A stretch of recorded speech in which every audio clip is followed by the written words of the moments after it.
Hello and welcome to the Build with Baer Workshop. My name is Pat Baer. I'm here to build model kits and hang out with you. Hi, the Hollow. The Hollow says hello in chat, and I'm saying hello back.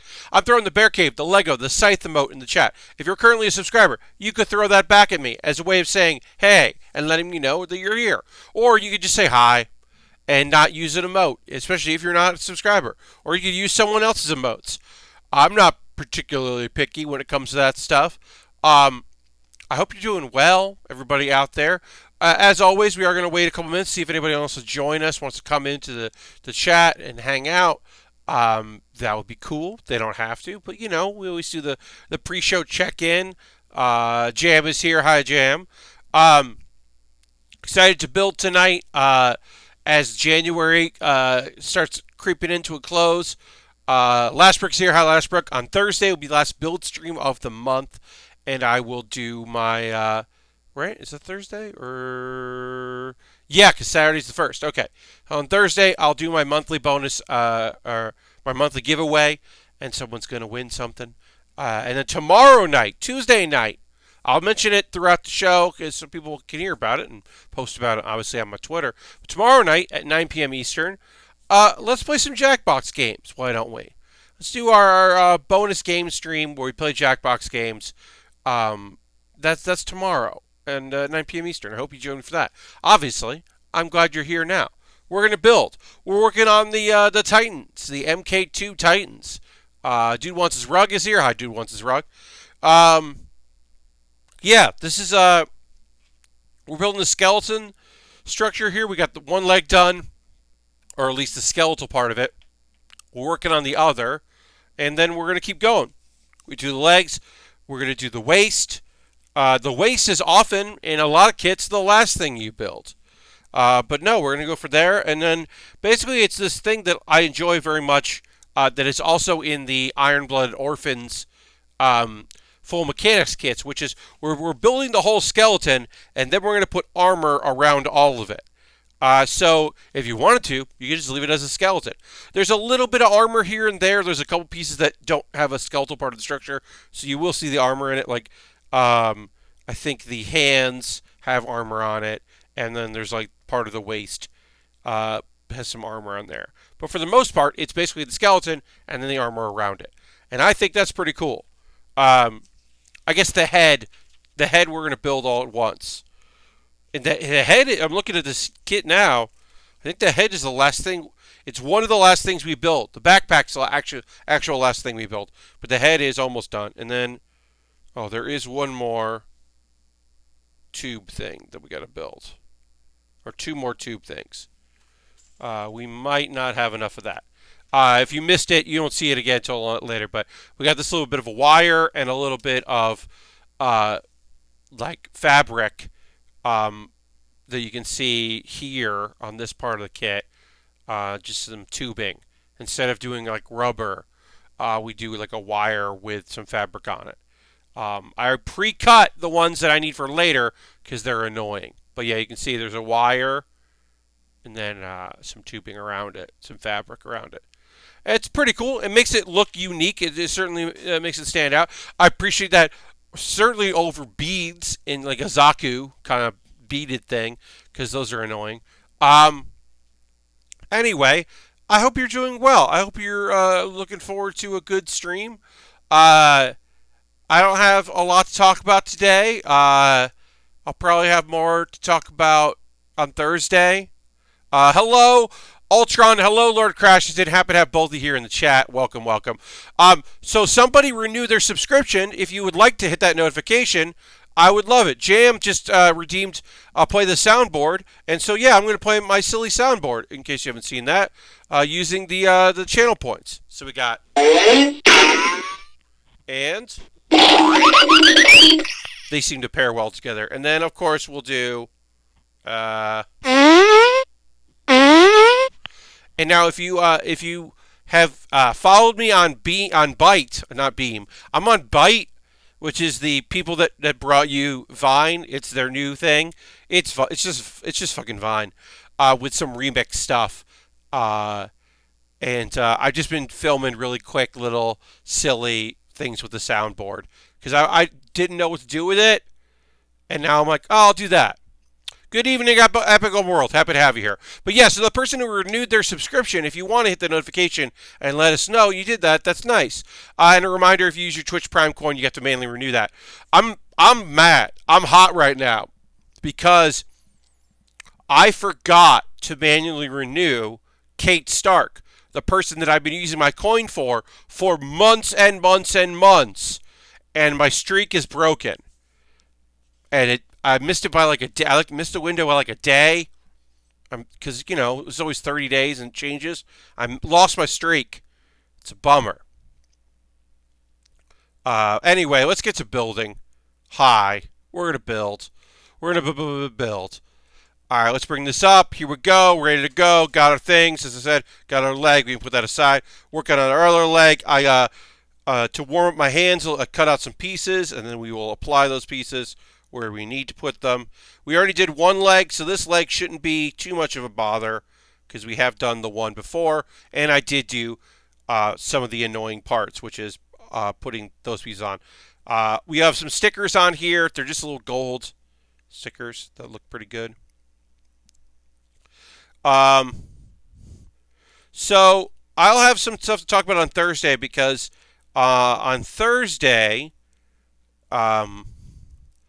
I'm gonna do something that I didn't want to do this, y'all, but I think it's time. I have to do the proper research, but if the price is good, if the deal is good, Kate would be disappointed. No, yeah, she's not disappointed. I'm more disappointed, Epic Open World. Rather, I'm sure Kate is fine with it.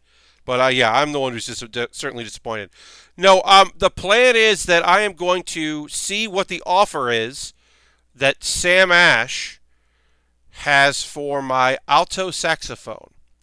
I have to look up model numbers and stuff like that and see what I believe the price is. I'm going to clean it up some.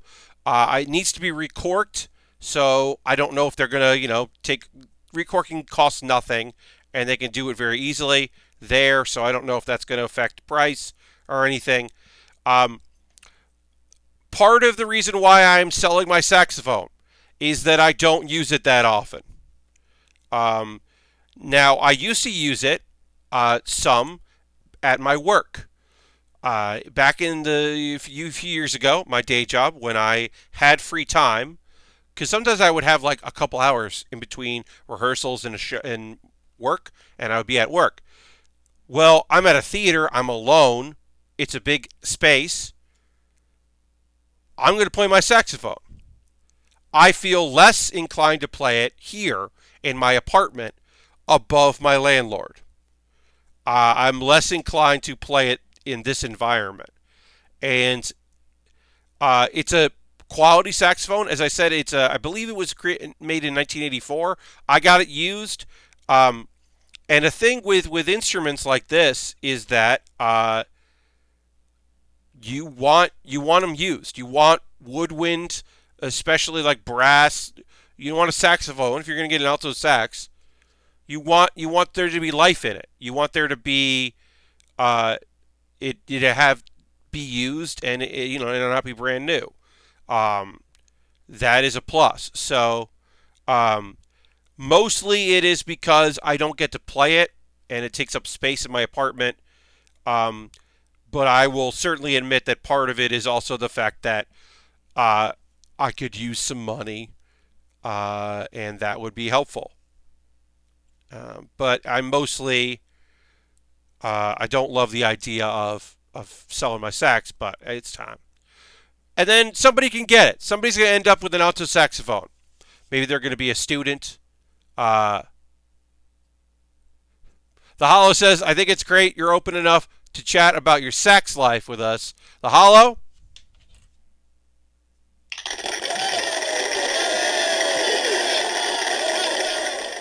It's a good joke.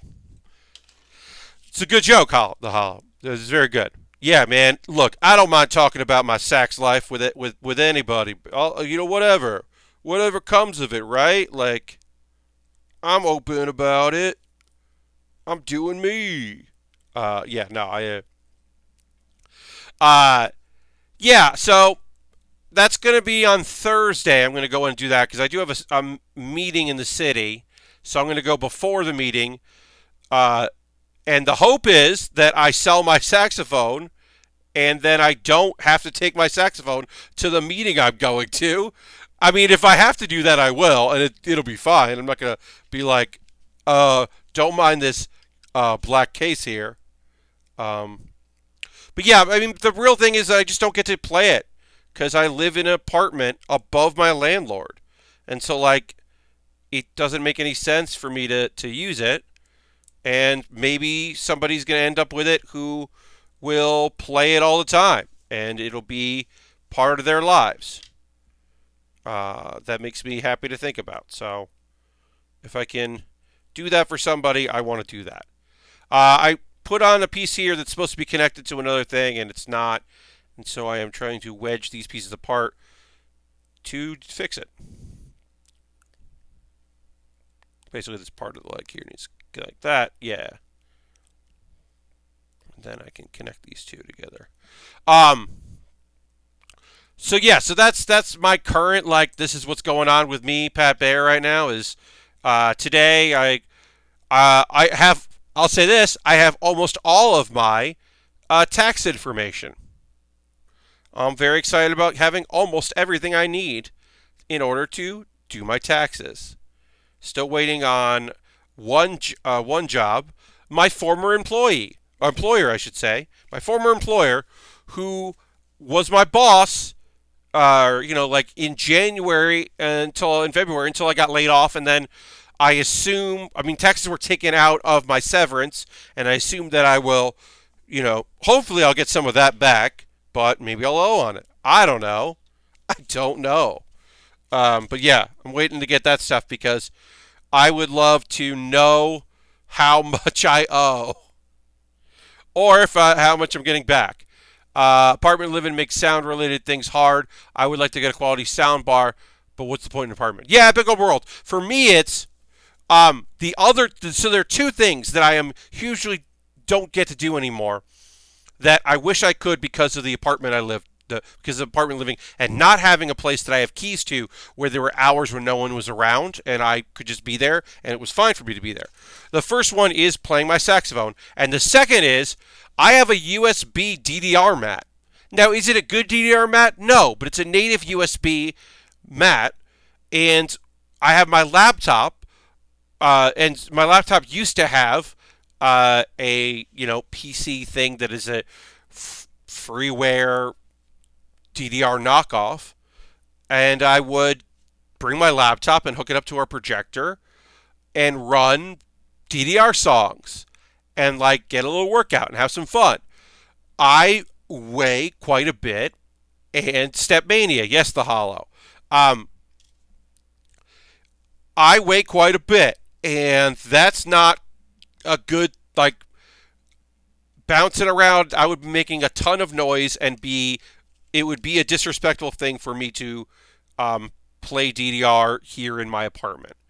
So until I have a workspace, now I'm not getting rid of my DDR pad, one, because it's not worth much, and two, because someday I'll end up in a place where I can just go off hours and bring my stuff if I know. I also, someday. Or someday, one of the people I know here in New York that have studio space, maybe we can figure out a time to do some Stepmania someday. And showcase it, because it's nice to have. What I end up doing is I would just bring like painter's tape and tape the pad to the floor, and then or gaff tape if I had readily access to gaff tape, and just tape it to the floor, and then do my thing, and then pack it up. But yeah, tax stuff. I just, I did contract work. I did short-time work. They should add an option to disable the double arrows so jumping is required. Yeah, I mean, the hollow, you definitely could. I mean, the thing is, you do have to kind of move your legs around where you need to be. But yes, I'm sure there are songs that don't have double arrows. But even like triple steps, if you're doing the up, like the rhythm, the those, you're still moving around. And even if I'm not jumping, I'm still like having to put pressure down. I don't have my shoes on, but I still have to put some pressure down in order to get what I need done with it. I do very much miss having the ability to just do that whenever the mood struck me or I found the time to do it. It was nice. All right, so we got to do the waist part here. The waist frame unit. It's a unit. Put that there. Gonna remove these pieces, nice and easy. But yeah, trying to get my tax stuff done, trying to get my schedule done for February, figure stuff out. Of course, got job applications in and meetings about those jobs, hopefully, that will lead to a variety of work environments that suddenly appear where people pay me to do things and I do them for that pay. You know, the huge. Trying to make it work, trying to figure it out. Okay, so this is going to go down.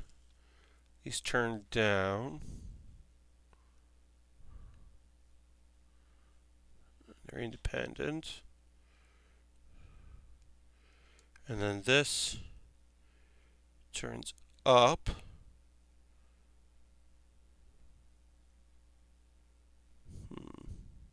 Oh, I did it wrong. No. Is it right? Well, we got here. Jacob McCourt just subscribed to Tier 1. That's 6 months. Thank you very much, Jacob. Going to give you the old applause here. Thank you very much.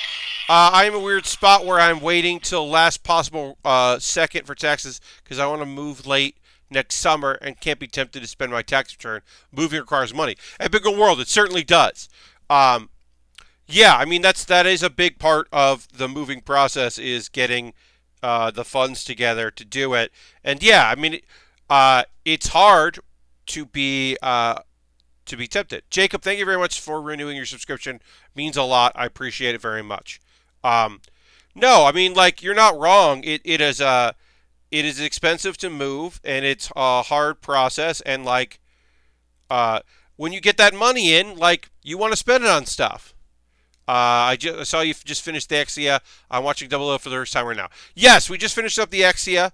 Yeah, we talked about Double O. Some people like it more than I did.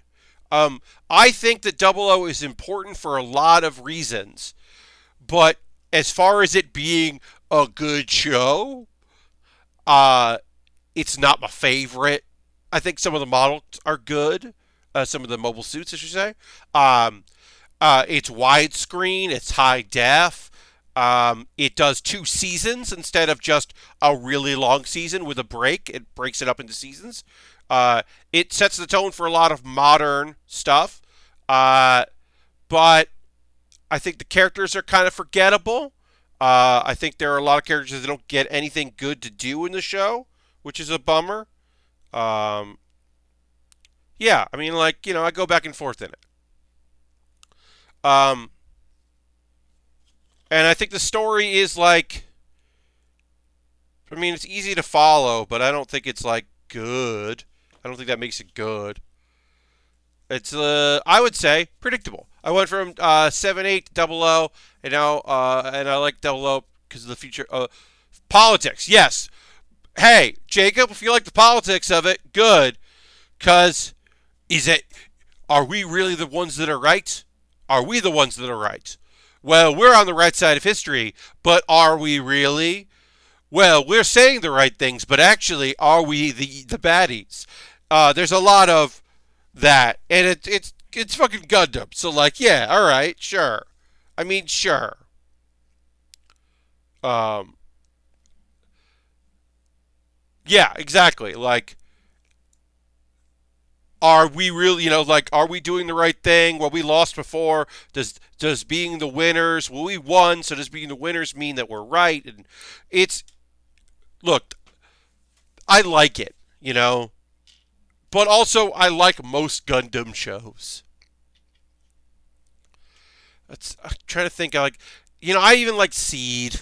Now, did I watch the sequel to Seed? No, I never did. I should at some point. But I like Seed, and a lot of people didn't. So I get that. But yeah, uh, I didn't finish. I never finished Turn A. I started Turn A, and I was not in the mood for that show. I would like to go back to it at some point. I should go back to it at some point because I do remember thinking that Turn A was pretty was like, yeah, I just don't think I was in the right mindset for that show. I do remember people genuinely appreciating it. It just wasn't for me.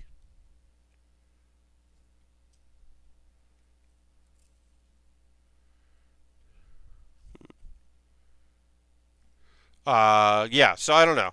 I can't really like claim to be an expert on it. But as always, people like what they like, and I'm not here to shame anybody about liking that show. Uh, I always confuse Turn A with Age. Last Gundam Q. What's your number one Gundam anime series? Ask Jacob. I was told Dolo and Unicorn are the best by my good friend. Look, uh, I think 8th MS Team might be the best. This is fucking Gundam story. But it's short, right? The best Gundam series? I know that when I know that I am not being objective when I say that it's Gundam Wing. Because Gundam Wing was my first Gundam show. And I went back and watched a lot of the old stuff. And it's got its flaws, but it's a shonen. And like I love it's a Gundam shonen. It's why G Gundam, which has mountains of flaws, I still like.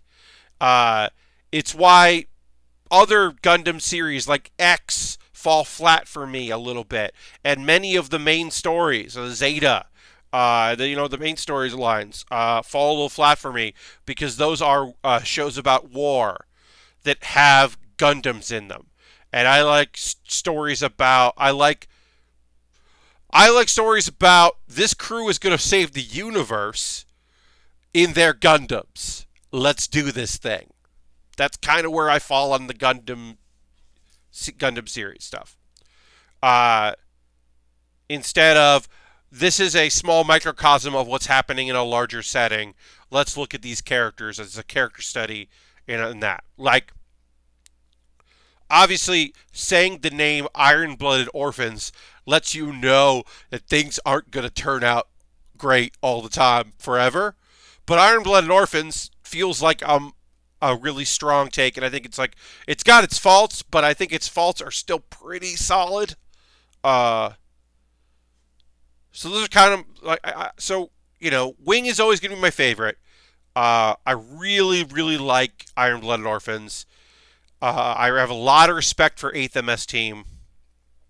And I think yeah. I think that there's the nice thing about the shows are there's something for everybody. I know people that are like Gundam Build Fighters is my favorite Gundam show because that storytelling, that style, that like mix of shonen like tropes, that particular style of shonen mixed with robot fighting hits them right. It works for them. I like that series. I don't love that series, but I can appreciate it, especially obviously as a model kit builder.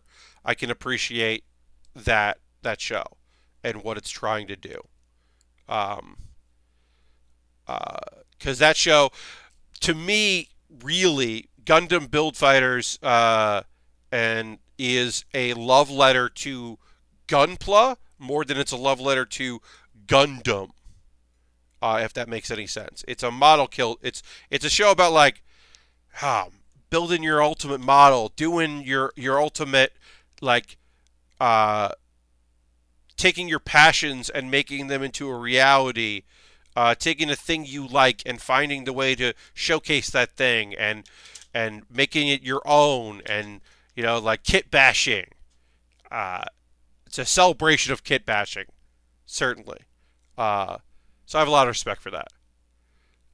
Sounds like Metabots. Yeah, Jacob. I actually compared a lot to Mega Man EXE, which is based on the games. I actually watched Build Fighters before any real Gundam show, aside from a few episodes of Wing. Yeah, the Hollow. I think it is like a very approachable thing to be like, hey, you can learn about this stuff. You don't need to know who this. You don't need to know who this old guy is that works at this hobby shop. You don't need to know that like that's a incredibly well-known character in the universe, and this universe's version of him. You don't need to know any of that to appreciate it. You could just think that model kits are pretty cool, and it's pretty neat that this kid is like doing his thing, uh, and making it work.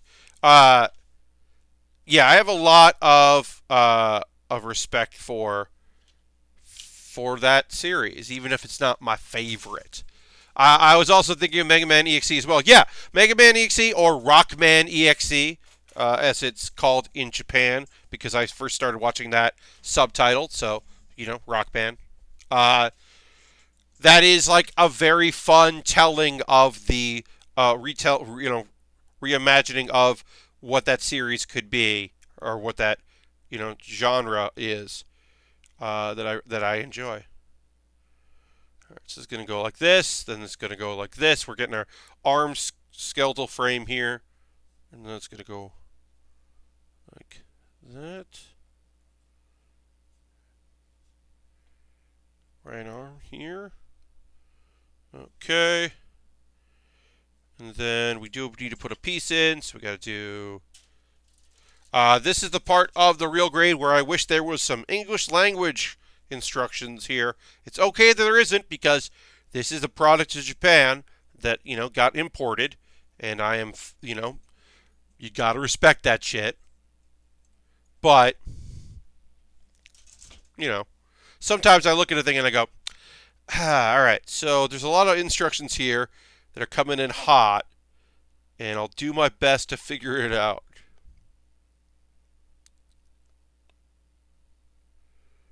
All right, there. You got to be really careful if you're ever doing a real grade that has like the arm skeletons, these kind of skeletal pieces here.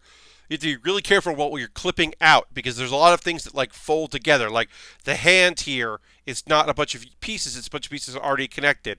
That you have to like separate. There's a little piece you have to separate, but you have to make sure you don't like clip off the index finger as you're doing it. That is like a thing that is sometimes counterintuitive on these kits. But you're like, oh yeah, you gotta make sure you're not doing it wrong. All right, so this goes up, and then this piece goes in this. Spot that goes, yeah. All right, that goes in, and then this comes down. All right, great, and then just got to put our first. We're putting our first blue piece on. Take a picture with your phone and let Google Translate to it. Yeah, that can be helpful. Really, what it is that it's there's some text here, but mostly it's just like there's not much text. It's just there might be a little bit of context that could help you out. But we're getting into our blue. This is our first bit of blue that we're going to put on here. I've also, so when I did the Zaku 2, Char Zaku, perfect grade. Obviously, there's not obviously, but there's not a lot of instructions out there on how to get that done. So what I ended up doing was I found, because it's the second perfect grade for Gunpla. So I ended up doing some research on like what I needed to do, and like got a bunch of photos online, because that also has like screws and some wire stuff, and there was just like a bunch of things that I was unsure about. So I ended up having reference photos for it, which helped me a lot, because that could be a rough build. Yeah, I like perfect grades. Don't get me wrong, but sometimes perfect grades are frightening, especially as far as a kit that is, there's little to no English because it is so early in the career of the perfect grade, or that era. Uh, that's a really fun kit, but, whoo boy, scary. It was a scary build. All right, so we're gonna do that. We're basically doing what we just did, but for the other arm here, so we can. Whoops. Oh, no. Oh yeah. So I'll mention this in about half an hour when I do the pause for the cause. As many of you know, it's where I talk about ways you can support the stream and this and all that. I put up a new video today called it was episode 9 of Pat Bear's Anime Club, and the official title of it. I'm gonna look it up, the actual title, because I just want to say the right title, because it's a question. Am I going to pirate Dorohedoro? I've talked about this a little bit on stream, so in case you weren't watching the streams and you don't know, the anime Dorohedoro currently it does not have an announced U.S. Distribution. It is on television in Japan, and it is being streamed on Netflix of Japan. So the only way to watch it right now, if you do not have a Netflix Japan login, or you don't have access to Japanese television, is to pirate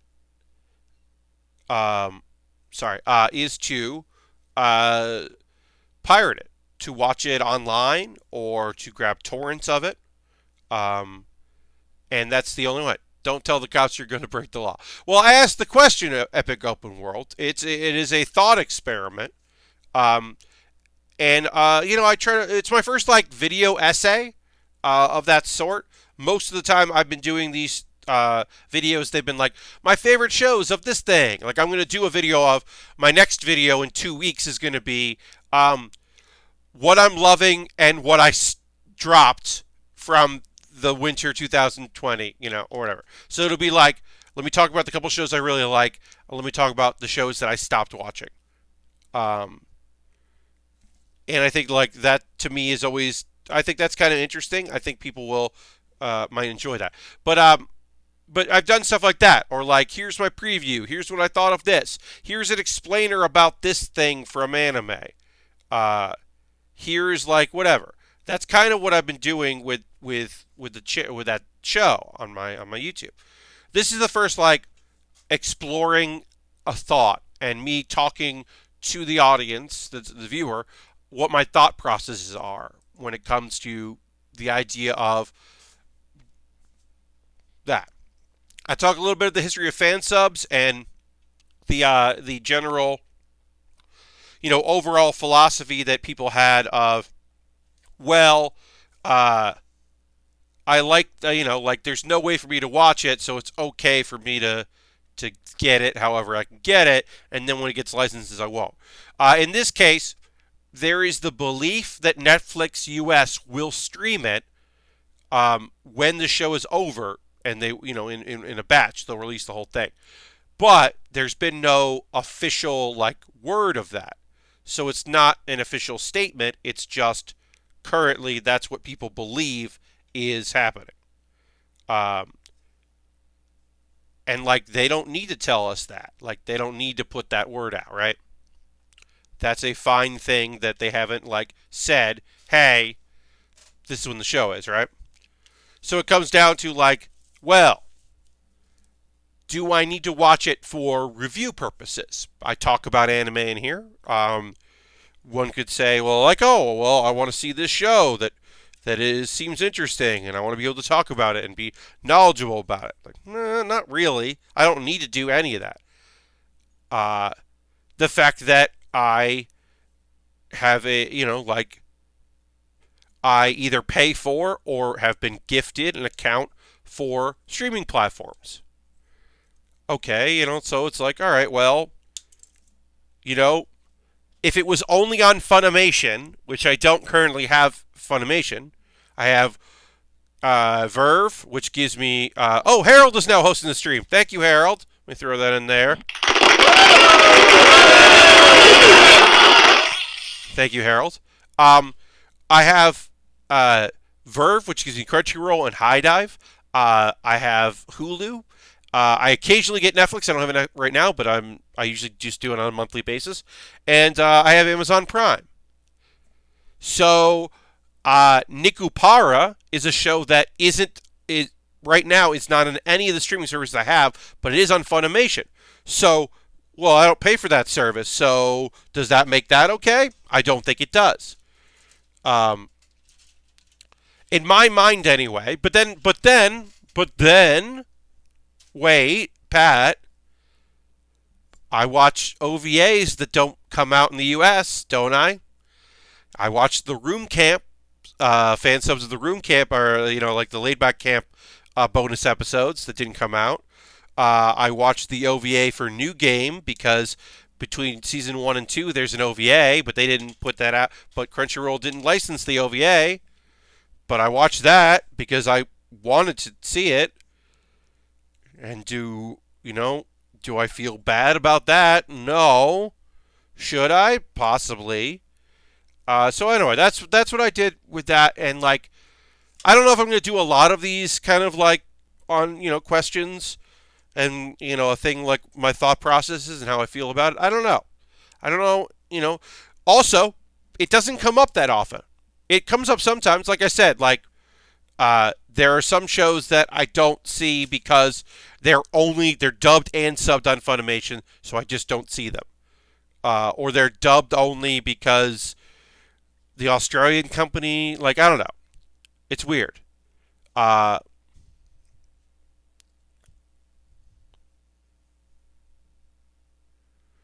don't know. It's a weird thing. Can we talk about weird thing Netflix does? This whole Show X has been renewed. Motherfucker, you knew you already ordered another season. It is just for type in Twitter. I mean, Epic Open World, I want to tell you right now, sometimes it's hype, but sometimes they don't know that it's going to happen. Because, here's the thing, right? So, Netflix has Netflix originals, right? Well, Netflix originals aren't it's not like ABC Productions. Netflix originals are still, some of the stuff is done in-house, but a lot of it is still done by production companies, and the difference between ordering another season and it actually happening is very different. Because there are shows that get ordered a second season that we never see on television, or in this case, Netflix. Because sometimes people are like, hey, we want you to do another season. Well, you waited too long to tell us that, and our stars aren't coming back. So this star is moved on to another project. Will you renegotiate with us? And there's delays. Sometimes there are things that they don't renew for so long or don't agree on for so long that people pass, or people are done or over it and they have to renegotiate. Or, hey, we want to order a third season. We're going to pay you less than we paid you for the second season. Well, no. Okay, well then we won't do it. Or we're going to order another season. Oh, great. We're up for renegotiating our contracts. No. And also, the thing is, Epic Open World, they do it just for hype. Yeah, they're a business.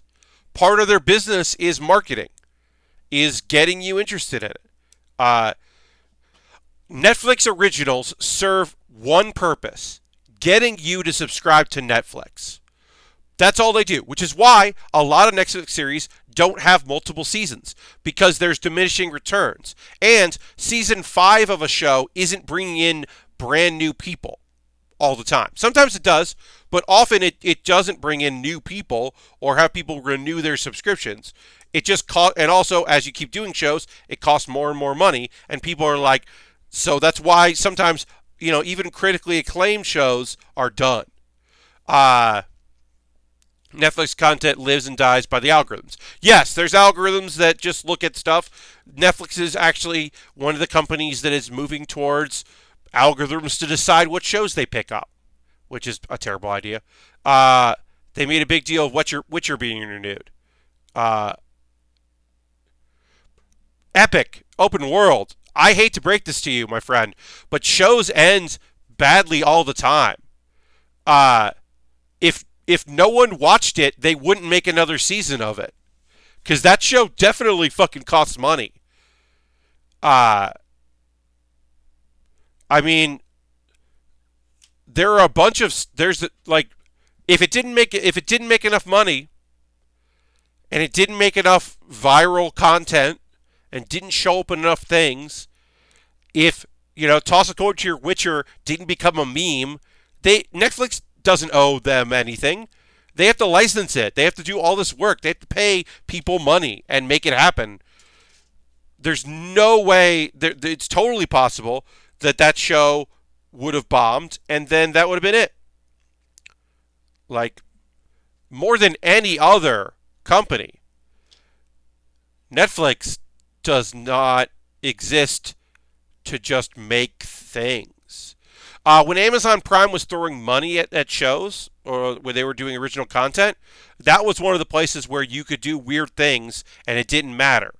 Yahoo tried to do it with Paul Feig's show, Spaced.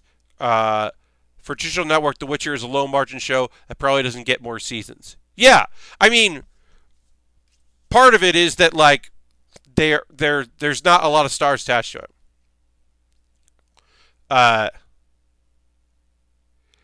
Washable Marker says, I think I read somewhere that most Netflix shows only get 2 seasons because statistically that's the only time a single show will bring in new subscribers. Yes, there are some legacy shows that will do that. Yes, The Hollow, you're totally right. Or that's why, the movie Mac and Me ends with them declaring, see you in the sequel. Is there a sequel to that movie? No. They thought there would be. I don't know why they thought they would be. Apparently, those people hadn't been watching the movie they were making. But yeah, that movie fully expects there to be a sequel and literally claims there to be one, which is, to me, very fucking funny. But yeah, that movie's bad. It is, yeah, there are no guarantees, but yeah, as the show goes on, there's things like, a show like Stranger Things is doing very well. So a show like Stranger Things, they could make more seasons of it because it's catching on and people are like, oh, well, there's a new season. I want to become a subscriber and watch the old ones. I remember watching The Boys on Amazon. It had a big cliffhanger ending and it really turned me off. Yeah, I mean, look, also, they're doing that big cliffhanger. They're doing that big thing. They're doing that big twist. They're killing a character, or whatever, or making a huge reveal because they want people to be like, well, what happens? I need to happen. Please bring it back. We need to know. Like, season cliffhangers are like, it's always been part of the thing. By the time season 2 comes out, my interest will be pretty low. Well, the hope is, The Hollow, that new people are finding it, and by the time season 2 comes out, they're like, oh, I didn't watch season 1. So then they watch season 1, and that big cliffhanger is like, oh, well, I'm going to check this out in 2 months when it comes back.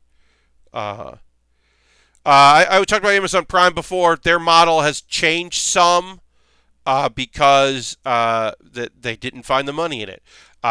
Putting money into television shows wasn't bringing in more Amazon Prime subscribers and Prime users. It wasn't hitting the way they were hoping it would. so they stopped really doing it. Uh, it's a real shame for some things to go away in there. And then you hope somebody else picks it up, that so that you can license it, it can move on, it can find a new home, uh, or the people who do it, there could be a spiritual successor.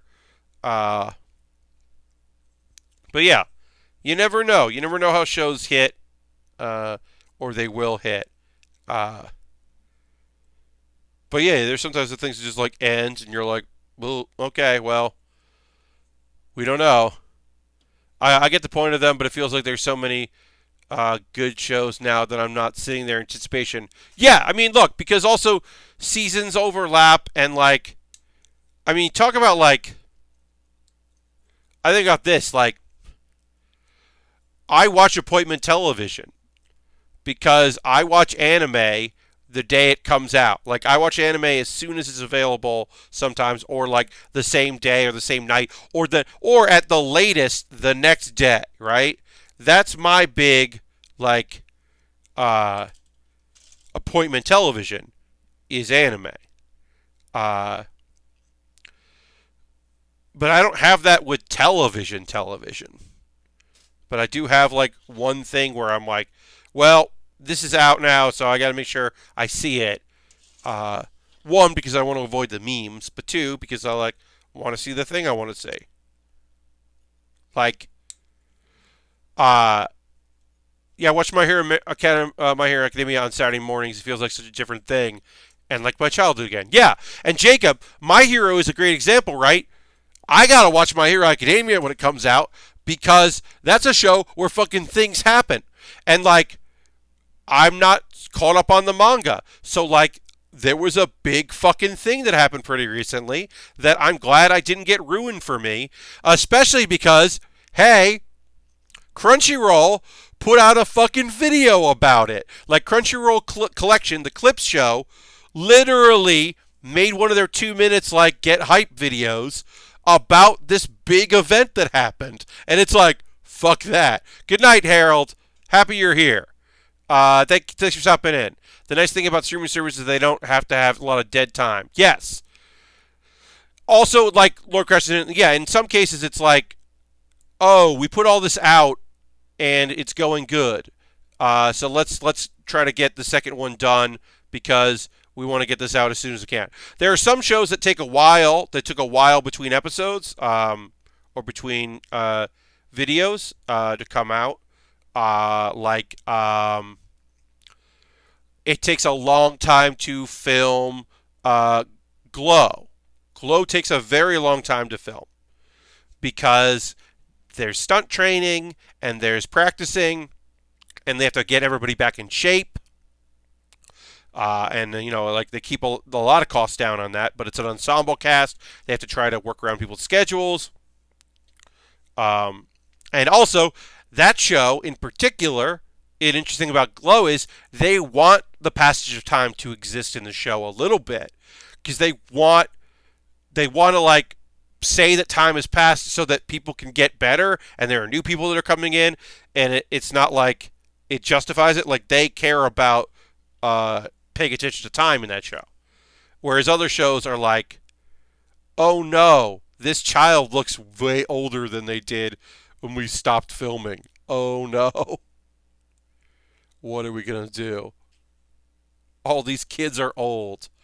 I watched Witcher and wanted the second season of Castlevania show. I watched the second season. My free Netflix month will be over, and I will unsub. I'll resub for Witcher season 2. Yeah, Devil May Cry. Epic Open World. Before your month expires, you might want to check out Devilman Crybaby. Look, Epic Open World. Devilman Crybaby is fucking weird as shit. But it's also really good and sad and weird and cool and weird. And I say weird a lot, and it is fucking weird. But you might like it. It might be worth watching an episode. I think The Chilling Adventures of Sabrina is on season 3 after maybe 14 months or so from the first season. Yeah, that one's moving fast. That one, like, sometimes those shows, like, yeah, they're just going into it.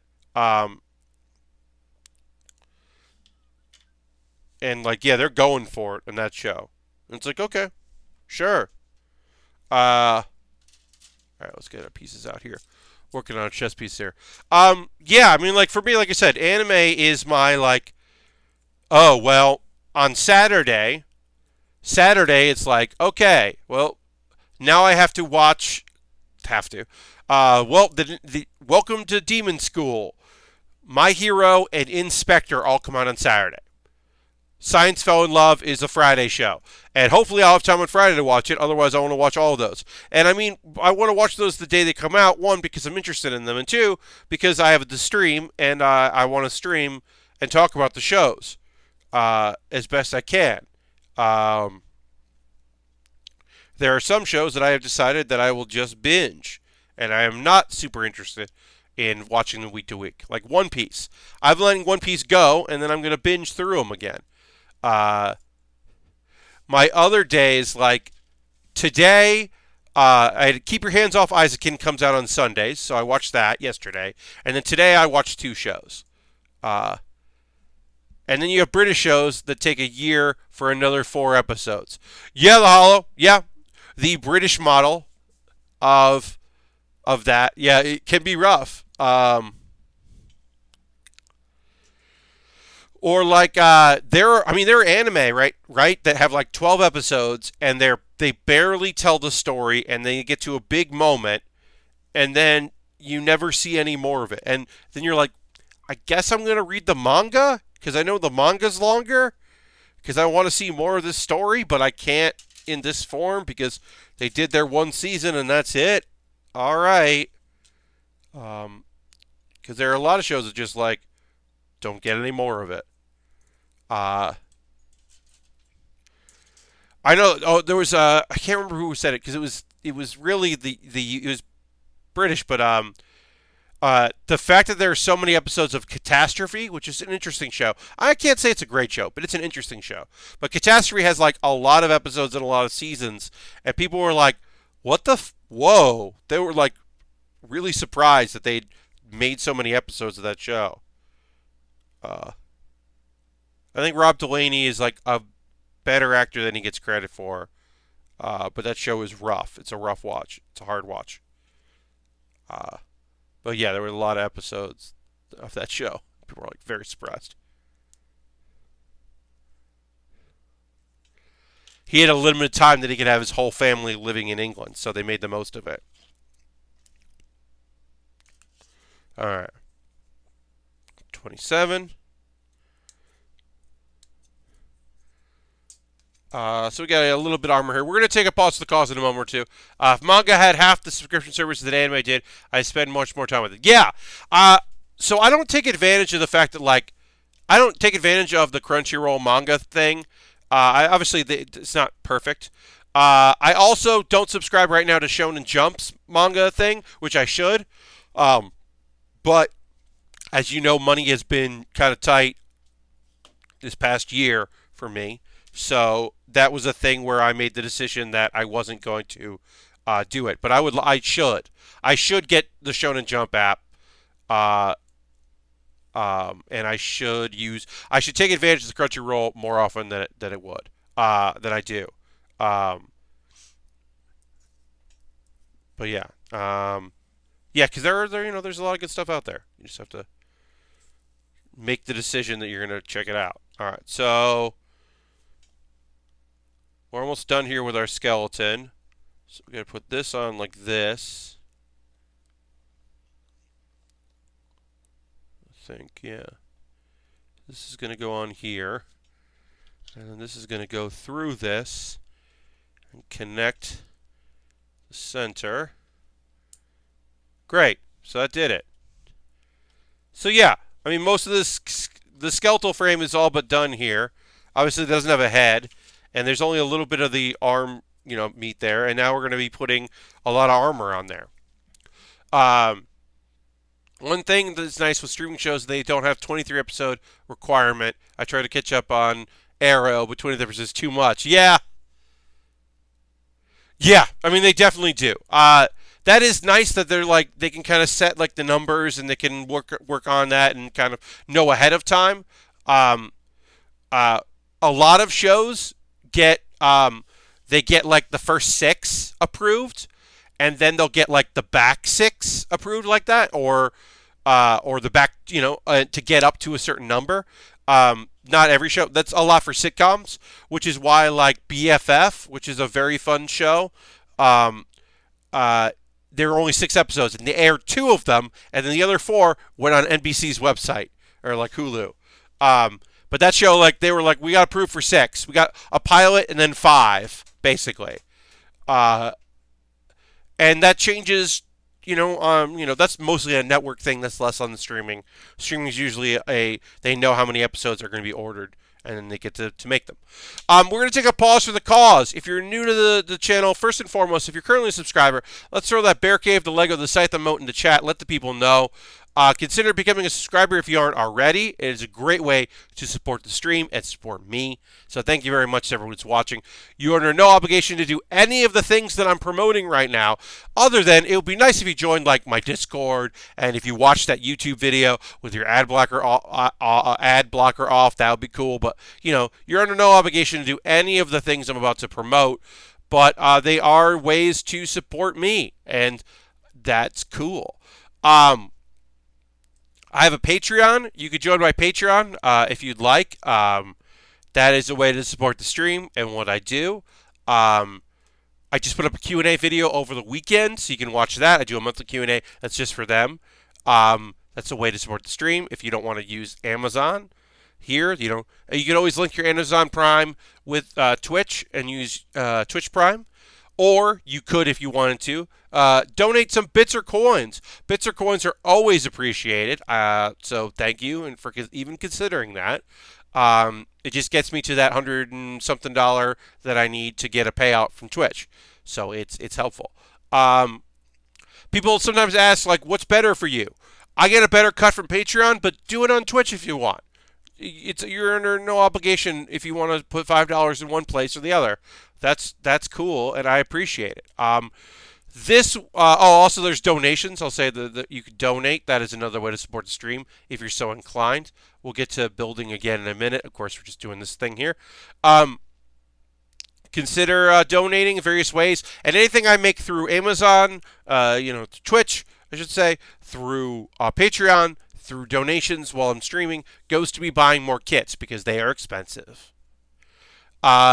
As I said, this kit was bought off my Amazon wish list. I have an Amazon wish list. You can buy something from that, and then I'll build it on stream. Thank you, Jen Bain, for buying this wonderful kit. Let's take a look at that wish list. I'm going to just take a quick there. They got some small Lego sets, some high grades, the 144 scale high grades that are reasonably priced. Some have Amazon Prime shipping, some don't. A few different things that you could peruse if you were so inclined. Some that 1/100 master grade, the Gunner Zaku Warrior. That's just a beautiful Zaku. Some like that color is just so great. I love the shield. I love the weapons. That's just a cool ass Zaku that I would love to build at some point. We built a lot of Zakus on the stream, but the Zaku Warrior looks pretty cool. There's just a bunch of stuff in there. Then you can buy something on that, and then I'll build it ahead of the stuff I want to build. But because I didn't really put many polls up in January, the thing I build after this, even if I have stuff from my wish list, will be something from my current backlog, unless I get multiple things from my wish list. Because I want to give my patrons at the $10 level something to vote on, because it's been a little while since I gave them a chance to vote. And voting is important. Also, if you're like, Pat, I want to support you, but not through Amazon, you could buy me a gift card through USA Gundam Store and then send me the code, and I could buy something on USA Gundam Store. That's a way to do it. No one's ever done that, but I like having the option. I have a Discord. You can join my Discord if you want to join my Discord. I said Discord a bunch there, and mostly it made sense. People post photos of stuff they're working on. I post things I'm working on. It's nice. I'm going to drink some water. You could drink some water. If you're watching this later on YouTube, check the show description for all the links I'm saying out loud that are in the chat. I'm going to drink some water. And I'm going to plug Pat Bear's Anime Club. Pat Bear's Anime Club. Joining Discord now. Have a great night, Pat. You too. Thank you, Jacob. Thank you for your support. Yeah, please join it. It's very casual. And you don't have to post things if you don't want to. You can just look at pictures of kits that people are building. Or, like Silver Streak. I hope Silver Streak pops in with more 3D printed stuff because that was very cool. Yeah, it's just another way to support the stream if you're so inclined. Pat Bear's Anime Club episode 9 came out today. I think it's good. And then if you missed last Wednesday's Baering the List, it is a wrestling-themed one. I ranked a bunch of Great Khali selfies, and it's very silly.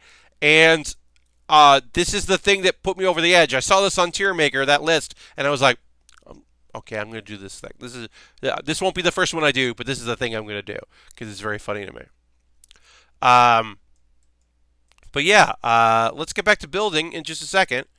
I'm going to when we're back to building, we'll talk about the 3 anime shows that I want to talk about. I'm going to blow my nose, and so I'm going to mute my mic, and I'm going to go to my pre-show screen. I'll be back in a moment.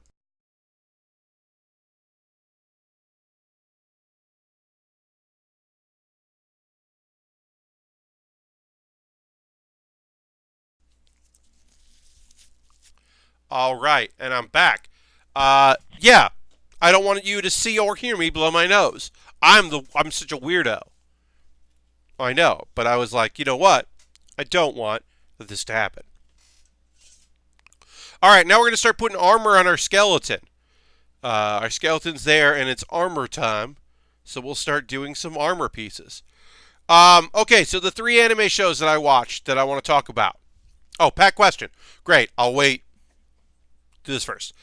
Pat question, do you accept Steam codes for game streams you do? Humble Bundle, charity bundles include games I'm not interested in. If you are not, that is cool. Just thought I would ask. Epic Open World. Well, that hasn't come up yet. I would certainly be interested in doing that. Yeah, I mean, if there's something that like you got a code for and you're not interested in, like, I'd certainly be willing to, if it was something that I thought I would like to look at on stream, certainly. That's very generous, and I appreciate that. But yeah, okay, I could do that. You could always send me a code of something, or at least send me a DM because my DMs are open and be like, hey, would you want this? And then I can take a look at the game and see if that's something I'd like to do. But I appreciate that about Epic Open World. Yeah. I know that sometimes, yeah, you get like a collection or you give a certain amount because you want this one thing, and then you're like, well, now I have another copy of this game, I guess. Now I have Ape Out on 2 different platforms, which is my case. I have Ape Out 2 different places. I have it on Twitch, and I have it on Epic Game Store. All right. Let's see. But yeah, I appreciate that. All right, so let me get into this anime stuff. So it's hard to really review or go over what happens in Keep Your Hands Off Eizouken. Because a lot of it is like information presented on the anime industry and how to thoughtful thoughts about anime and young people's enthusiasm about making anime. And then there's the whole element that is the hello, Dirty, welcome. There's the whole element of Keep Your Hands Off Eizouken that is, let's look at, okay, so yeah, we can see we'll do this and the creative process and all that, and then it's imagining it coming to life and seeing this coming to life. And the art is really pretty and interesting, and the characters are fun, and their interactions, I think, are really enjoyable. And for the most part, it's just a fucking great show. In a season that has not been particularly great, it is really good. And I highly recommend it. Because, yeah, this season has been less than stellar. And so it is... it has been a pretty cool show to check out. If you're looking for a good anime, it comes out on Sundays. If you're looking for something cool, um, that is a love letter to animation and people, following their dreams and making things happen. I think it is a lovely series. Uh, and yeah, I would recommend it. Yeah, like I said, it's a little hard to like be like, okay, and then this happens, and this is a cool thing, because like, dang, if it isn't just a pretty show, it's a pretty just like lovely show. I'm expecting there to be, a little bit of drama here and there, but it for the most part it is just pleasant, and the action is very cool and interesting. And if like I don't know, I think you would like it. So, that's my recommendation.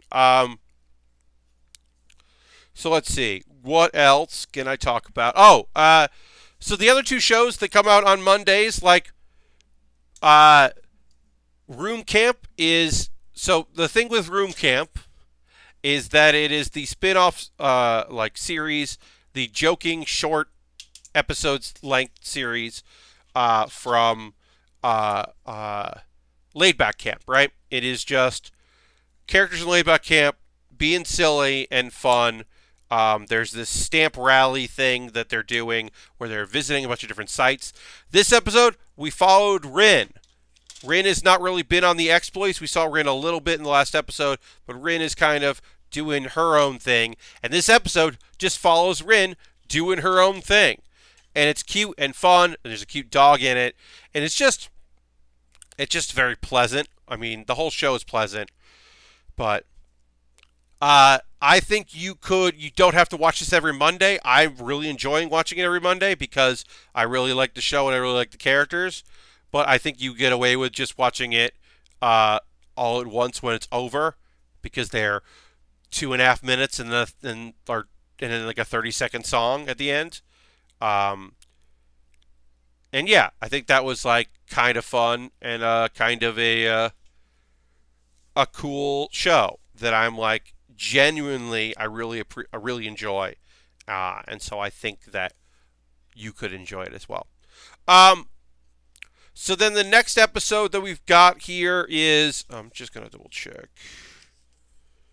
that is right arm. Yeah, okay, great.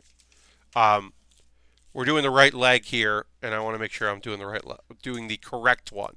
Um, The other show that I watched today is Yatogame-chan. It's a longer name. It's Yatogame-chan Kansatsu Nikki 2. It is a sequel to Yatogame-chan. Premise: there's a dude from Tokyo. He joins the photography club with like a bunch of people from Nagano or surrounding areas, different prefectures. Uh, a lot of the jokes I don't fucking get because they are regions of Japan specific jokes. Uh, but it is a silly series that I like, and I like the characters.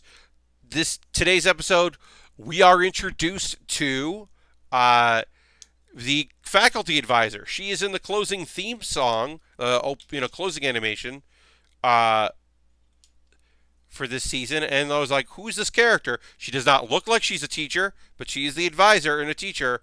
And we get some of her character traits and who she is, and now she's going to be more involved in the show. And it was a silly little 3-minute show. It's another one of those 3 minutes. It's a short series. Um, yeah, I don't think I learned anything from watching it, but I do enjoy it. And it's just light and easy. And I think that, like, I don't know, there's a lot of bullshit out there, a lot of bad shit going on. So to have like a light, breezy show, I'm not against it. Uh, this season is just chock full of it, right? Like I stopped watching Asteroids in Love, and then I hear it's getting like a little gayer, and I'm like, maybe I'll go back to that because I felt like it actually wasn't going to be gay at all, and it was just going to be about friendship. But maybe that friendship is a little bit more. I don't know, because there were a few like jokes in it that I was like, but it's mostly just fine and boring. Uh, I'm so glad I stopped watching Senton Academy. That was another show that I was watching that comes out on Mondays. So I'm not watching it, right? But I saw a clip on YouTube uh, that. So the whole thing is that like the premise is such a good idea. I'm so mad that it's not a show I want to watch because like the premise rules. It's animals, anthropomorphized animals are going to school, and a lot of them are like omnivores and herbivores, and they're trying to get along and doing their thing. And there are two humans at the school, and one of the humans, the dude, does not like animals, like has traumatic experiences, does not want to be in the school. We don't know why he's in the school, and he meets the only, as far as we know, the only wolf at the school who doesn't have a pack, and they ended up joining forces, and it's whatever it is. Uh, uh, that one where they said zebras are just striped donkeys. Yes, dirty. Where zebras were supposed to be the zebra was presenting herself as the better horse, and really she has more in common with donkeys. So here's the thing, right? The premise I think is kind of interesting, but if you are a male character, you are like if you are a male wolf, you look like a werewolf. I think that's a fair assessment. If you're a werewolf, wolf, you look like a werewolf. You can talk. You're wearing clothes, but you're really just on your hind legs walking around. If you are a female wolf, you have wolf ears and a tail and maybe a little fur here and there, but then also you really just look like a human schoolgirl. Uh, and that's true with every character. Now, not every character is sexualized. Some aren't. Like the panda isn't super sexualized as a character, but she also doesn't look like the other pandas. The biggest point of that is the mole rat, the naked mole rat. She doesn't want to be wearing clothes. She just looks like a schoolgirl, and she looks like full, height schoolgirl. And then all around her are all these mole rats that just look like tiny mole rats. And it was like, oh, that's what this show is. I'm good. Like, I think the premise is cool. I wanted it to be like, oh, because it is a bit of, oh, this is going to be a guy who like ends up sheltering misfits, and they're going to figure things out, and we're going to see that, and it's the like goofy, like sexual jokes that I'm less interested in, and I think it handles it very poorly. But also like the way it treats its characters, I was just like, nah, I'm good. Because at least in like there was a Centaur Life, all the characters are treated very equally in how they are portrayed. Or like that like the horse racing girl, the pretty derby or whatever, like that was, like male horses didn't look that much different from the way they were presenting female horses in that show. Like I think it's just the choice to be like, well, we're going to make this lion look like a lion, and then we're going to make this lioness look like a girl with really long hair. Why? Like, do it one or the other. Go figure out which way you're going to do it. But the inequality there is very obvious about what kind of show it's going to be, and I'm just not into it. So yeah, Senton Academy and Asteroid and Love are the two shows that I was like, I don't really need to watch this. I'm going to let these go. There are a couple of shows I haven't watched. Even though I guess there are going to be moments that are sad, like I should watch that Blind Forest show. Similarly, and the Blind Forest. What is the name of the anime with the nine-tailed fox girl that fell in love with a high school protagonist? Oh, shit. is that a witch show? That might be a witch show. Well, there's a last season there was Senko, um, but that was not a high school protagonist. That was oh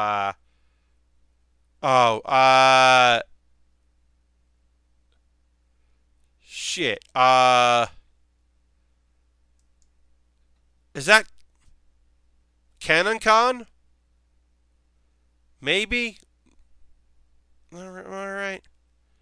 Uh, yes, yes, it was uh Kanokon. Kanokon? Yeah, Kanokon. Uh, Kanokon. It's like Kanokon. Uh, Pat, don't you know what female lions look like?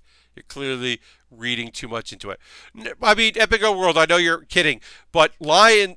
Yeah, it's basically the thing. It was just like there's a double standard there, and it's because they want to make the characters sexy, and that's not what that's not the part of the show that I have an interest in. That's not what I'm looking for in that show.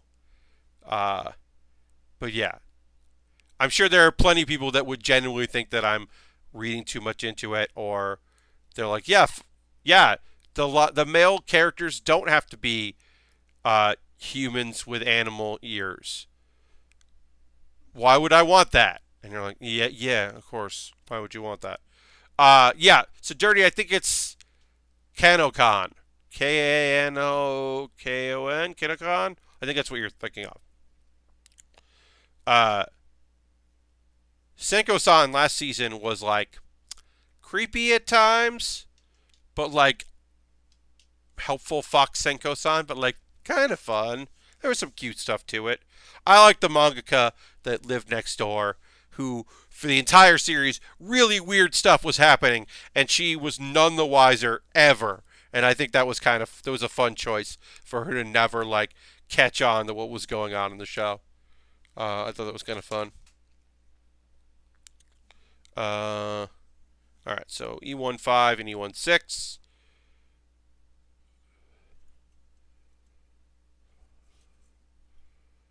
And then E2. Where did E2 go? There it is. Great.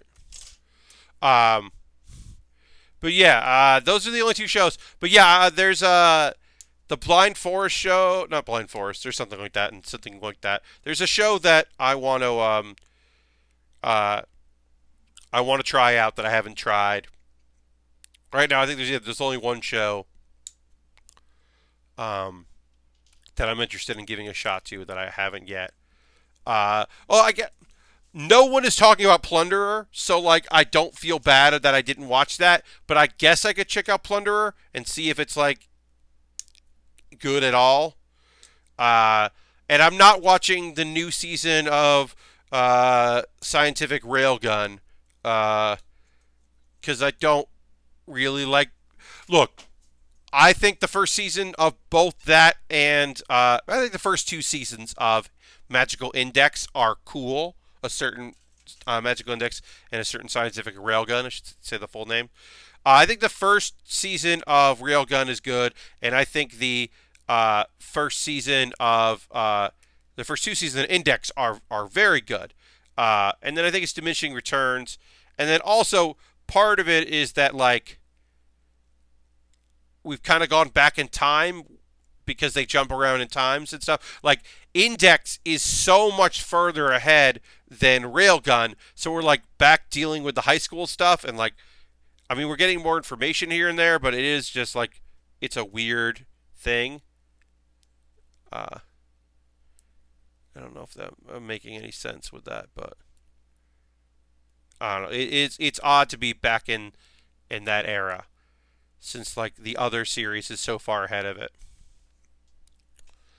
And I finished uh, Accelerator, the Accelerator side story, which led a little bit of information about like a couple characters and why one of the last remaining of the robots like that's kind of interesting. I don't know. There was a few things that I was like, oh, that's kind of interesting. Um, but yeah, I'm trying to think if there's anything other shows that I'm like, oh, I really want to catch up on this. Let me know if you're watching what you're watching. If you guys are watching anything out there, if there's anything that you're like, this is my show. Yeah, I think Plunderer is the only other one. Plunderer and I'm gonna look up the name of the one that I'm thinking I might be watching. This Crunchyroll show. Let me look up the title. Let me find the name of it. Of course. I am not watching. Uh, I'll talk about this second. So the show that I haven't been watching that comes out on Thursdays that I might check out because it's up to episode 3. So is Somali and the Forest Spirit because apparently it's way more cute than I thought it was. Uh, the Golem apparently is pretty fun. Uh, so I might check that out, and then uh, I'm not watching Isekai Quartet season 2. Um, so for those that don't know, Isekai Quartet is a goofy comedy thing where a bunch of the isekais, popular isekais, are all in a school together and they don't know why, and it's like the characters interacting. The thing being, I don't like several of the shows that are represented in it. So, like, I don't like Konosuba. I don't like ReZero. Um, I don't love Tanya. I like Tanya. The Tanya. I think that's kind of an okay show, and I do like Overlord. And I like the Overlord characters, but it's a bunch of those characters like interacting with each other. Like there's a thing where the dude from Konosuba and the dude from ReZero like bond because one's been reincarnated and one's been sent to different world, and so like they kind of bond over them not having like abilities but knowing like whatever, and that's kind of fun that they have like a bonding moment. Um, and of course, Ainz Al Ghul has the same thing, but he can't say that because he is he's in that body and his is different. And then this season they added uh, Shield Hero to the mix, which is kind of interesting to see that. And I like the characters in Shield Hero. Shield Hero has a lot of problems, but I do like the characters in it. So I'm not watching that because I think there will be a different mix of isekai characters that I would be interested in that aren't in this one. Like there is a version of that show that I would give a chance to. It's just not this version of it, if that makes any sense. Um, but I also don't know what other isekai would end up in it that are anywhere near as like popular in Japan. But it is also funny that it's all shows you can watch on Crunchyroll are in the quartet, which I thought was kind of funny. But yeah, I mean that's the shows I'm watching. If you guys have any shows that you're checking out, if y'all have anything you're watching, let me know. Uh, um, Black Clover is getting towards the climax, I think. And that's exciting for me as somebody that really likes that show. We're getting to the climax of this arc, and that's been exciting to watch because I think it's like a good show. So I'm excited to watch more of it. We'll see what we get with that. I just got Disney Plus bundle with Hulu. What sorts of anime on there? I don't. Lord Crashington. One of the best animes ever created is on Disney Plus, and it's called Gargoyles. It's the dubbed version of No, there's no subbed. Gargoyles is not an anime, but is the closest thing on Disney Plus to anime. Is the closest thing to Disney, like a Disney cartoon, because it has a rich history. It expects you to remember what happened in the past, episode to episode, because it is episodic and telling a larger story, and brings back characters here and there. It's dark. It's the darkest, I think, the darkest show. that they ever made. Um, and I think it's like a really solid series. Also, if you liked Star Trek: The Next Generation, there are a ton of voice actors that are also in that show, and that's cool. Uh, is The Adventures of the Gummy Bears on Disney Plus? Dirty, I assume so. I cannot confirm or deny. I do not have Disney Plus myself. I just know that people went. When Disney Plus came out, a lot of people were like, fine, I'll finally watch Gargoyles. Y'all won't shut up about Gargoyles. So I know it's on there because a bunch of my friends who have it were watching that. So that's how I know that that's on there. So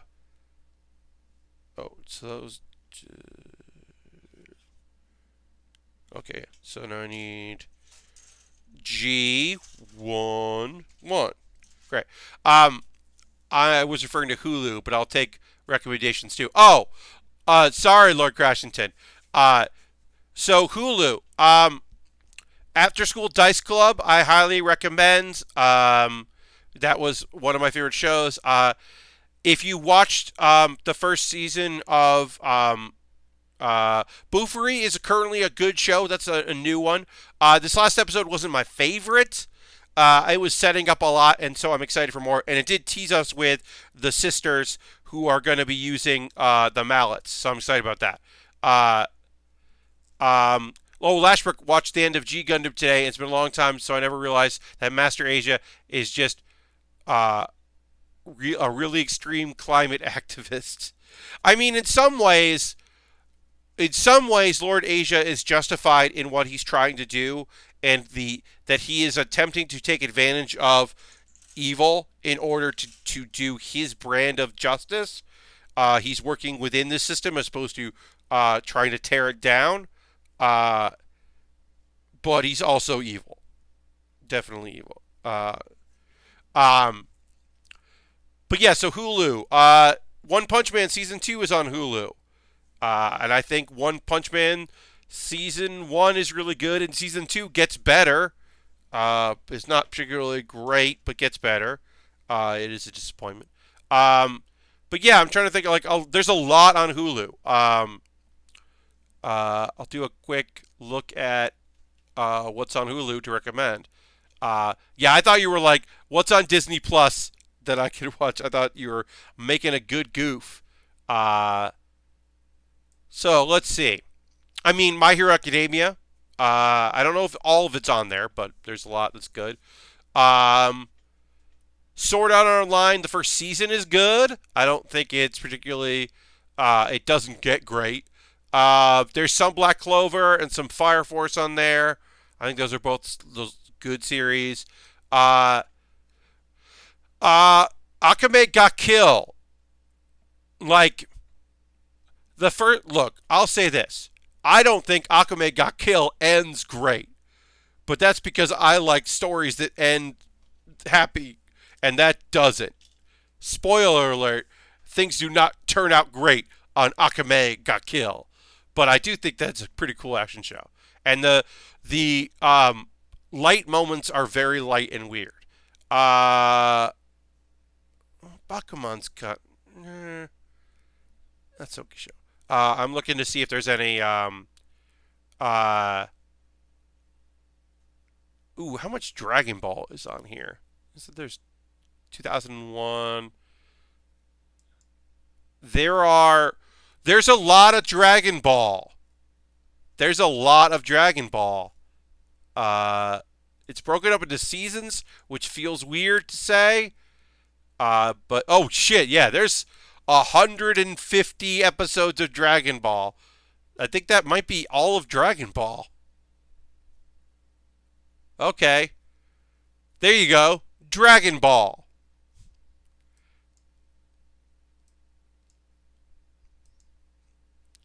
Demon Slayer? Yep. Is it wrong to pick up girls in the dungeons? Yes. Don Machi is on there. Don Machi, I think it's a pretty good adaptation of the show. It's not my favorite anime by any stretch, but I do like that it is. I think the second season that came out was pretty strong. I think the side series is only on. Yeah, there's some Yu Yu Hakusho and Bebop. Yeah. Um, Initial D is on Hulu, but it needs it's a bad transfer. It just feels like a bad transfer. I would much rather get the DVDs. Uh, the Blu-ray release of Yu Yu Hakusho is, I think, really good. I only bought like the first two Blu-rays of Yu Yu, but I think they were really good looking. So this is gonna go. It goes like that. All right, so it's weird to put this armor on as the skeleton is connected. I might want to disconnect. I might recommend disconnecting the skeleton as you're putting this armor on, but I think it's working out okay because it is got a wide berth there. But yeah, we're going to keep going and keep putting on armor pieces here. I mean, Hulu's deal with Funimation where they get a lot of the subs, the Funimation only dubs. Their ongoing partnership with Funimation means that they and also some of the exclusives they get, I think, are pretty strong. I think certainly more than Netflix and Amazon. Anything Amazon gets feels like an afterthought. Like I literally don't know what is exclusive on Amazon this season. There's usually the thing is Amazon usually has like one thing that's really good. I'm not watching anything on Amazon right now, and I'll look. I'll have to do some research and see if I can figure out what's on there. But Hulu's anime catalog is very strong. There's no doubt about that. 7. It's this piece here. Great. But yeah, no, they definitely have a lot of good content. I mean, you can really find a lot of good stuff on Hulu. I don't regret having it every month because I got it for legitimately. I got it for what show? Oh, One Punch Man season 2 because I was like, well, I have to watch One Punch Man season 2, so I will get this thing that I'm not super thrilled about, and I've been very happy with it. Because even in like months, even in seasons that are light, like there's something like, I'm watching right now. I'm watching 3 Hulu shows. That's enough. That's enough for the amount I'm paying per month, right? In my opinion, plus all the back catalog. But I'm watching Orphan and Buffery and Infinite Dendrogram. But Infinite Dendrogram is fine. It's mostly because I could see myself dropping that if I had more shows this season. But overall, the season is pretty weak, so I'm not complaining about having a show to watch that I think is just okay. Because I do think that it is just okay. But yeah, there's plenty of good stuff on Hulu. If you're looking for some animes. If you just want to watch Akira, they got an Akira. Yeah, last season, I mean, yeah. Also, you heard me talk about how much I liked After School Dice Club. I thought that was just such a fantastic show. Trying to see if there's any shows I'm not watching. So ID Invaded. I've heard like 2 people say good things about that, but only 2 people, and I've heard nothing else, so I have no other idea if it's good or not. So I'm like, I don't know about that. They have Pokemon XY, and that's fun. That season of Pokemon's pretty good. Yeah.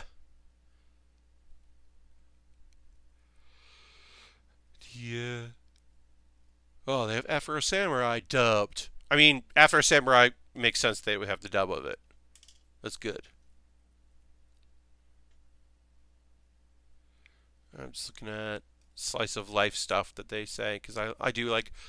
They have Flying Witch, and Flying Witch is incredible. I mean, I would watch Flying Witch on Crunchyroll because I don't like seeing ads, but also I get it. the Hollow says Canada is still waiting to get Hulu any day now. Oh, the Hollow. I'm sorry about that. I do tend to focus on U.S. stuff in my recommendations because I am a United States consumer, so I do tend to look at that. And so I apologize that sometimes if my recommendations are centric to where I'm living currently. But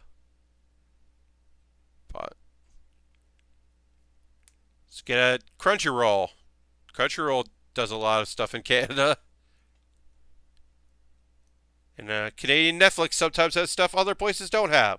But I also know that sometimes Canadian Netflix has nothing. It's a barren wasteland sometimes.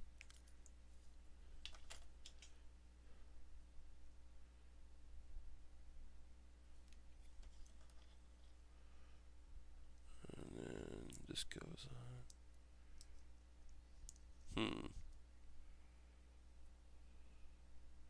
Oh, it's giving me an options. Okay. There are options of how I would want to have these. I can choose which look I'm looking for as far. Oh, you're not complaining, yeah. Uh,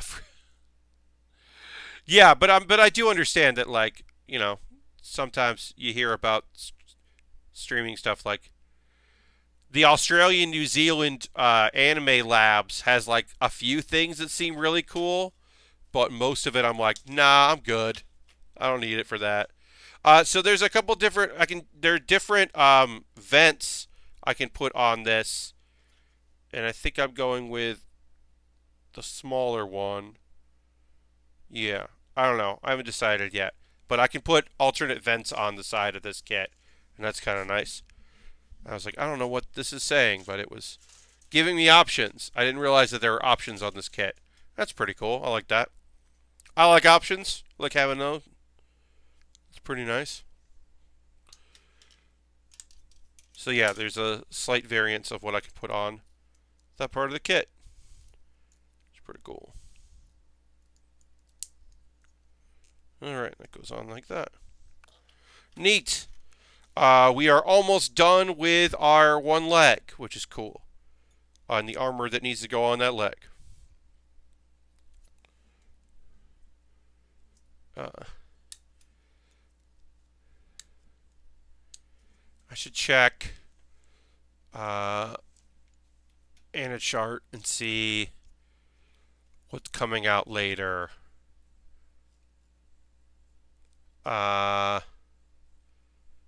Any shorts coming out? Then I just see the leftovers.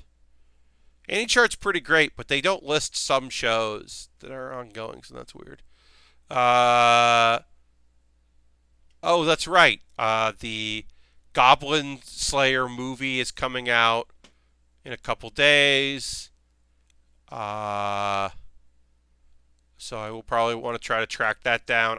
I'm hoping Crunchyroll puts that up at some point. But movies are a little different than OVAs or specials, so that sometimes isn't the case. Trying to see. Oh, the OVA for the second season of Is It Wrong to Try to Pick Up Girls in a Dungeon is coming out like tomorrow. And that's going to be High Dive. Definitely has that. Huh. Okay. That's weird. I did not know that High Dive was getting that. Okay. That's interesting. Oh, and I guess there's I'm literally just like looking at OVAs and when they're coming out because sometimes they're for shows that I like. Not always, but sometimes. And I'm like, oh, neat. I think I get High Dive on Verve. Right? Yeah. I never use it.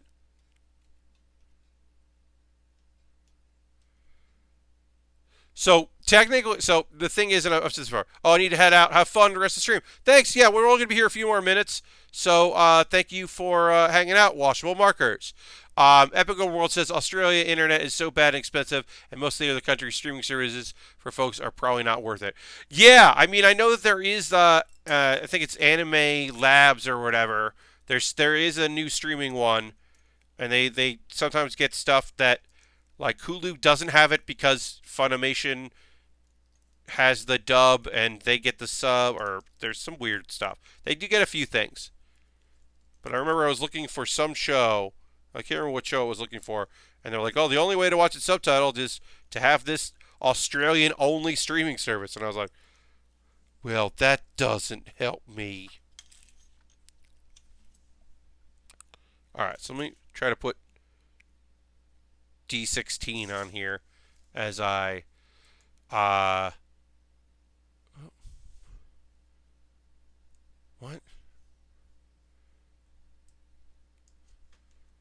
Oh, that's right. It's not verve.com, it's verve.co. All right, so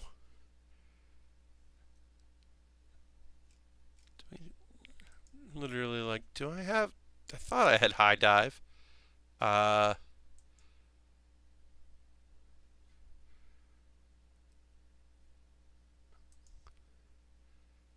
Yes, I'll link that. Yeah. Yeah. Okay, so I do have high dive.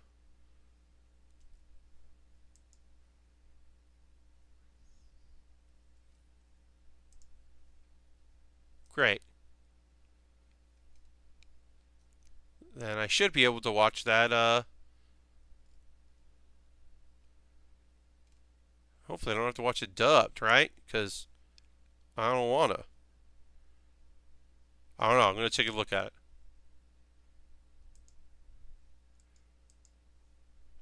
I don't know. This is the thing that I was like, yeah, here it is. Is it wrong to expect a hot spring in a dungeon? Oh, but it's dubbed. Well, I don't want to watch that. Well, I'll see if it ends. I mean, if it's on high dive, the M cost extra. Yeah, the hollow. Yeah, costs extra for the M. You know, that must be the Verve. That website, like, existed, and then they were just like, oh, we'll do .co. Just make our lives easier. Sorry, I'm just trying to get this stuff.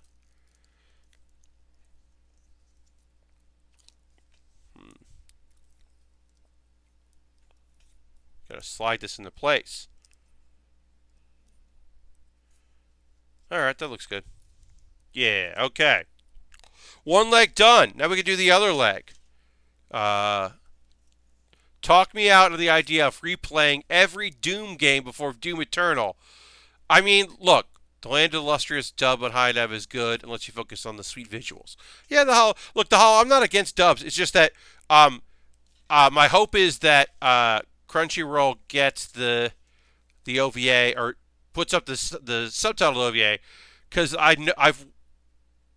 don't mind watching a dub, but if I've watched it subtitled, switching either way, sometimes switching is weird. Like watching Pokemon subtitled feels very weird because I know the voice of Ash, and even after the voice actor changed, like, and it and it's a different voice actor when it switched from WB to Cartoon Network. That's still the voice actor for the show. Like, so it's weird to me to to watch that any other way.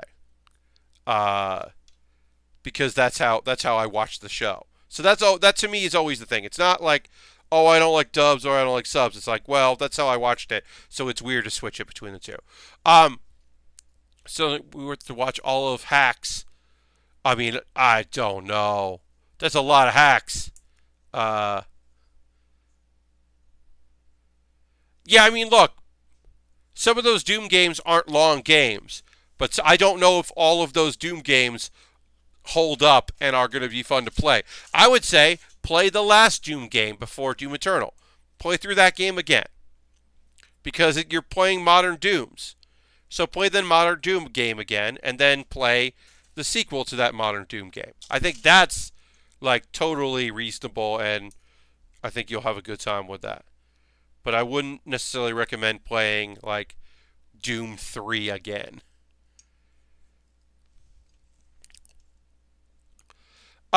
Dirty, I can't really talk to you about dot hack because I have very little experience with dot hack in any way, shape, or form.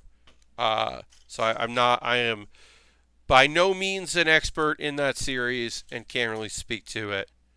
I am aware of it, but I am not super knowledgeable about it. Watch some speed runs. Yeah, the Hollow. That might be fun. Watch some Doom, some old school Doom speed runs. Get into it that way. Get caught up. I gotta go back now and check out that. Ooh, I actually think the sauna one was the OVA for the first season. So now I'm like, maybe I have maybe I have like I can just watch it, the new one when it comes out. But then I'm also like, wait, what if do I want to watch this show dubbed? I'm gonna have to see. Hopefully Crunchyroll put in there.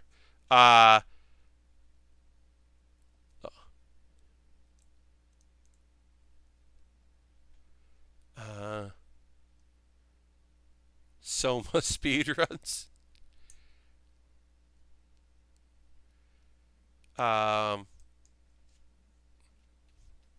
This calendar.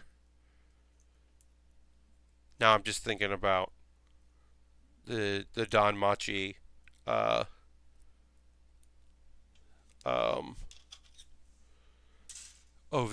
and I wonder if Crunchyroll is gonna get it. Maybe they will. Sometimes they get OVAs. Like we talked about this earlier. Sometimes they do, and sometimes they don't.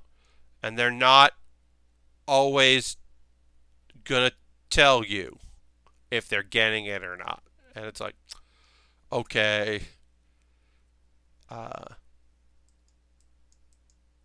Sometimes they'll put out a post about it. Oh wow! The second My Hero film is back on the top 10 charts in Japan because there's 4DX screenings of it, and of course that makes a bunch of money because it costs more. That makes a lot of sense. I'm just like looking here. The dub. Sometimes Crunchyroll has like some dubs that aren't simul-dubbed, and so I'm like, oh, another episode of that show, and I'm like, wait, no, it's not. It's the dub of a show that's already over. Never mind. Oh, nice. They're doing a showing of that new My Hero Academia movie at the local Regal Theater. That's cool. Yeah, I mean, like if hello, Sin. Welcome. Haven't seen you in a bit. You're catching the very end of the stream. We only got a couple minutes left, but I'm happy you're here. Welcome. Dragon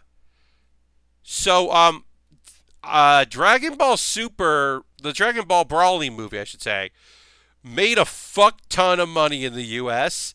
And so I think some people are like, not every movie is going to do the numbers, but I think that some movie theaters are like, well, anime seems to be okay. Yeah, that movie just like it was good, and that's part of the reason why it did so well, but it also just did very well, and people were like, huh, okay, anime movies, huh? All right. So, and the first My Hero did pretty great. But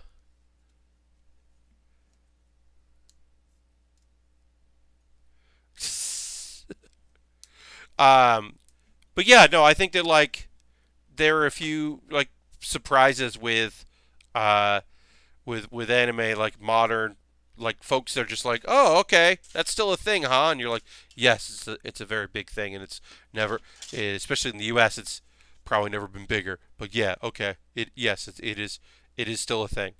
We're like, oh, all right.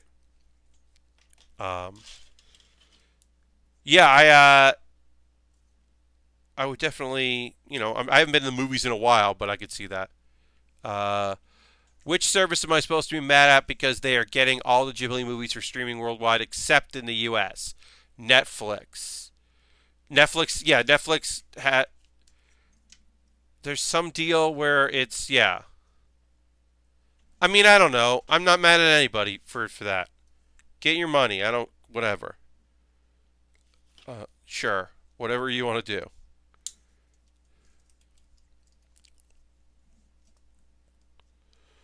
Like, they didn't get it because they didn't get it. That's right. HBO Go or HBO got the rights to Ghibli in North America, and Netflix has it everywhere else. Yeah. So it's like, okay,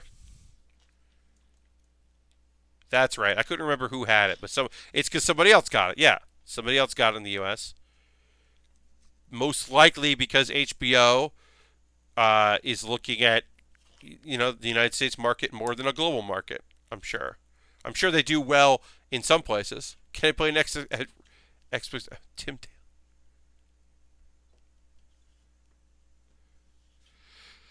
No, Sin. I don't think you can get a new dub for any of those. I don't think any of those are going to get. Look, I would love Mononoke to have a new dub because some of those actors are not great in it, or they're great actors, just not in that.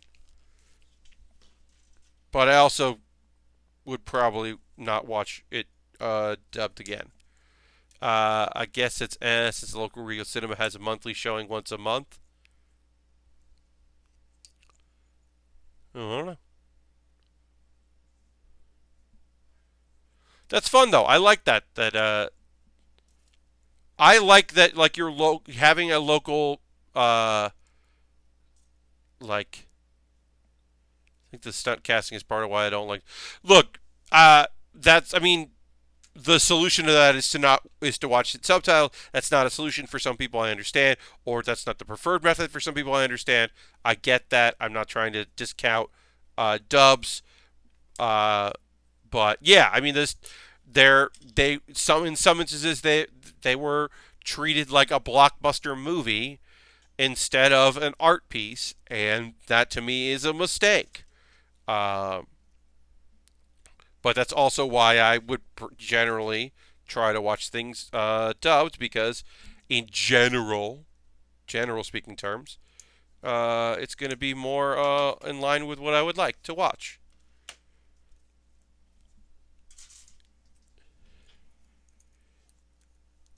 And because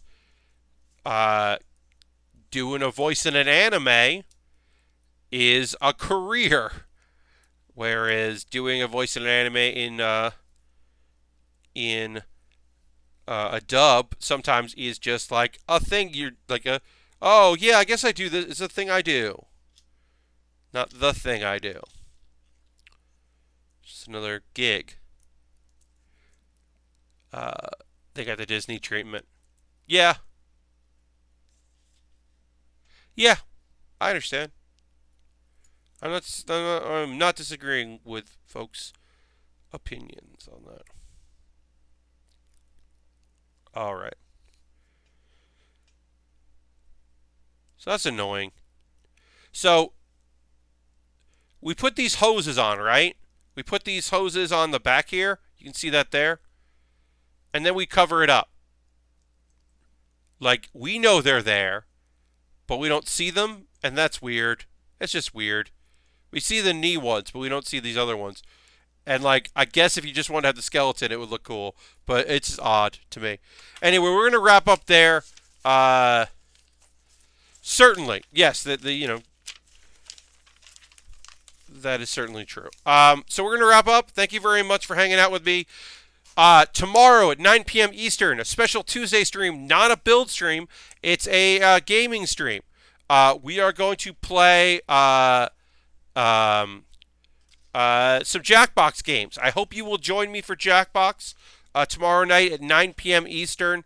Thank you very much for being here. Saying I'm glad you could come in the end. Sorry you missed more of it, but the VOD exists. But thank you all so much for watching it. I'm going to play an ad. You don't have to watch the ad, but if you want to watch the ad, it supports the channel. And if you're a subscriber, you probably won't see it. But I hope to see you tomorrow. My next build stream will be on Thursday. Thanks for coming out, and have a great rest of your evening. Bye-bye.